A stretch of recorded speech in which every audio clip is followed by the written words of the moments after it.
జయశంకర్ భూపాల్పల్లి జిల్లాలోని గణపురం మండలం మైలారం గుట్టలపై 60 ఎకరాల్లో భూపాల్పల్లి ఎమ్మెల్యే గండ్ర సత్యనారాయణరావు ఆధ్వర్యంలో ఇండస్ట్రియల్ పార్క్ నిర్మాణానికి శంకుస్థాపన చేశారు. రాష్ట్ర మంత్రులు శ్రీధర్ బాబు, పొంగులేటి శ్రీనివాసరెడ్డి, సీతక్క ఈ కార్యక్రమంలో ఎంపీ కడియం కావ్య, ఎమ్మెల్యే గండ్ర సత్యనారాయణరావు, జిల్లా కలెక్టర్ రాహుల్ శర్మ పాల్గొన్నారు. ఈ సందర్భంగా మంత్రులు మాట్లాడుతూ రాష్ట్రంలోని అన్ని జిల్లాల్లో అభివృద్ధి, ప్రజా సంక్షేమమే లక్ష్యంగా కాంగ్రెస్ ప్రభుత్వం పనిచేస్తుందని, ముఖ్యమంత్రి రేవంత్ రెడ్డి ఆధ్వర్యంలో రాష్ట్రం అన్ని రంగాల్లో అభివృద్ధి చేస్తుందని, రాష్ట్రంలో రెండో ఇండస్ట్రియల్ కారిడార్గా భూపాల్పల్లి జిల్లా అభివృద్ధి చెందుతుందని, నిరుద్యోగులకు ఉపాధి కోసం ఇండస్ట్రియల్ కారిడార్ ఉపయోగపడుతుందని తెలిపారు.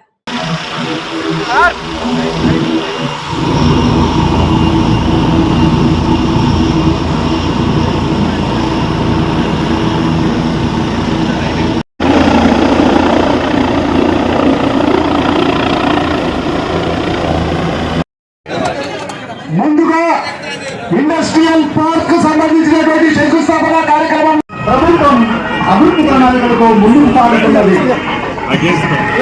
పారిశ్రామిక ఉన్నతి, మౌలిక సదుపాయాల అభివృద్ధి, భూసేకరణ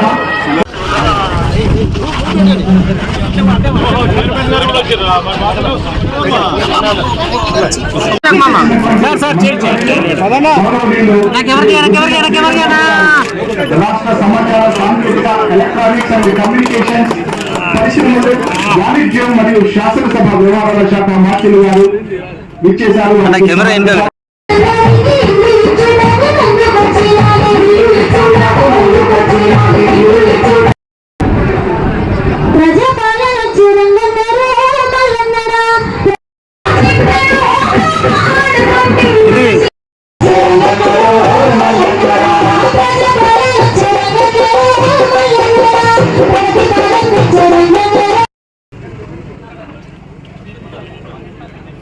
మా నిర్మలక్క గారికి, నిర్మల మా సోదరుడు పోలీసులో పనిచేసి రిటైర్డ్ అయి ప్రజల్లో సేవకుడిగా పనిచేసిన శాసనసభ్యులు నాగరాజు గారికి, అదేవిధంగా మంత్రి వర్యులకందరికీ ఘనంగా యజమానులతో సన్మానించేటువంటి కార్యక్రమాన్ని మీరందరూ చిత్రీకరించారు. వేదిక మీద ఉన్నటువంటి అతిథులకు, మరి భూపాలపల్లి నియోజకవర్గం పక్షాన, ఇక్కడ అధికార యంత్రాంగం పక్షాన గౌరవ మంత్రివర్యులకు